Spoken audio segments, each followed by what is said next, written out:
Ito yung class A na paglalagay natin ng tiles. Siyempre una, lalagyan muna natin ng buhangin na may halong simento. Kailangan siyempre dahan-dahan lang yan. Dapat ini-enjoy mo lang ang ginagawa mo para hindi ka napapagod, di ba?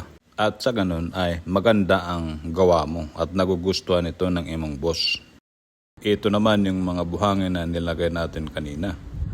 Tapos ay isusukat na naman natin ang mga tiles natin para ito ay magpantay-pantay.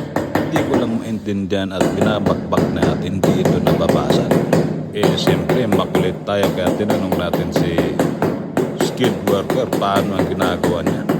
Nako, sabi niya, sir, rubber hammer po yan. Kahit kaano kalakas hindi talaga mababasag ang mga tiles natin.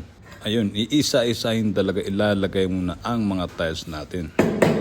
Siyempre, dahan-dahan talaga ang pagmamartilyo kung di susubra at hindi maglilibil yung mga tiles natin yan.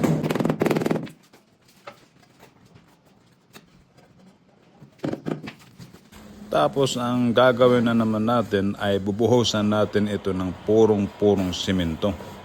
Siyempre, ang intensyon lang naman natin dyan ay upang dumikit ang tiles natin ng matindi.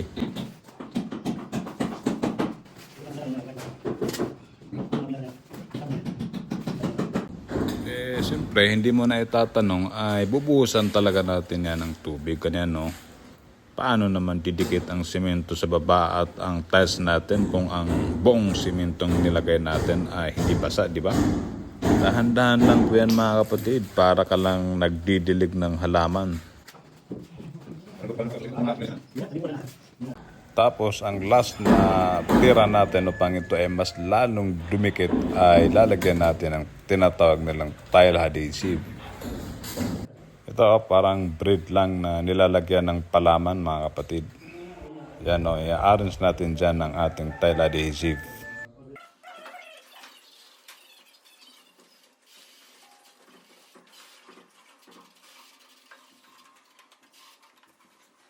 Tapos ayan na kapag final na ilalagay natin ang ating mga tiles. Kumpleto na yan mga kapatid. Hindi ko lang alam kung matatanggal ba yan mga kapatid. Baka pagdating ng malakas na bagyo, saka pa yan matanggal mga kapatid. Nako, salamat sa panonood. Isang like naman dyan o di kaya comment o di kaya follow na rin dyan.